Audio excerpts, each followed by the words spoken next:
All right, guys, I want to introduce Ray to the channel. He's from Vegas. Ray, talk to the people. What's up? All right, and our question here today is, what have been your most memorable experience with a person of color?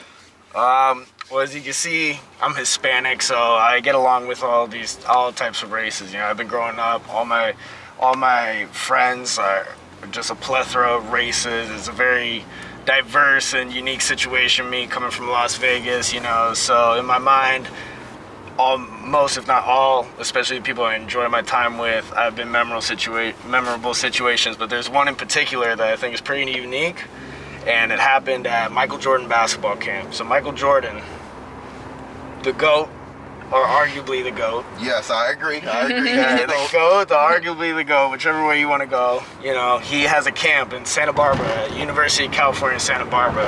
I actually got offered to play there, D1 basketball as a walk-on, but that's a different story. So anyways, so he has a camp.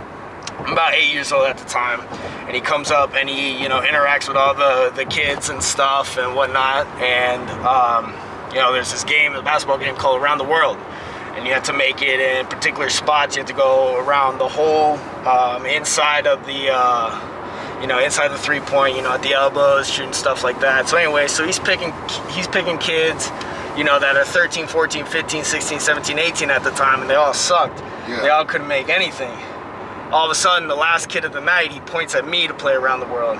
So I get up, no one's made anything, and when you win a pair of Jordans. Wow. My favorite shoe, by the way. Yeah. So I go up, first shot's a layup, I make that. Then it's the two elbow shots, bink, bink, make that, make another layup, and then it's 5 threes around. Smack the first three, smack the second three, smack the third three, wow. Smack the fourth three.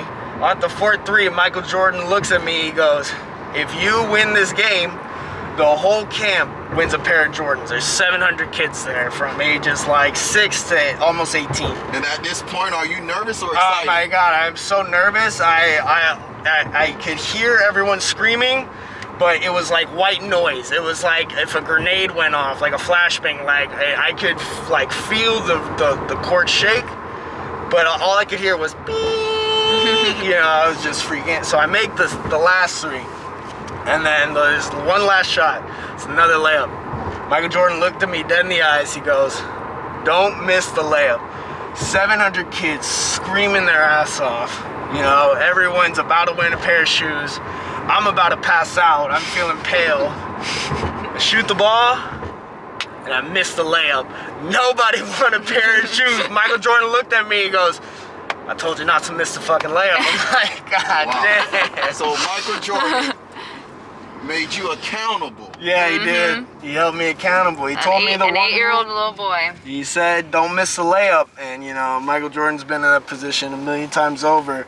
I'm 8 years old. I didn't have 700 people screaming at me. Today, I'm 22 years old. So, you know, that was the first time I ever heard a crowd roar like that for me. I mean, obviously, there was something in it for them, but they were impressed at how well I was doing. Michael Jordan, you know, he told me not to miss it. He didn't say, I'm going to give you the shoes anyways. No, he told me, don't miss the layup. I missed the layup. And he looked at me and he said, told you not to miss the fucking layup. Well, man, that's an awesome and a beautiful story, man, to know that Michael Jordan at a young age held you accountable. Yeah. And I'm pretty sure, you know, you'll never forget that day. Absolutely not. And it's definitely something that, you know, you kind of take with you. You know, it sucks that you didn't win, you know, but it's not really about winning. It's about showcasing what you got and what you're able to do. And for me, the biggest part of that, even though Michael Jordan was in it, wasn't that it was me and Michael Jordan were playing Around the World.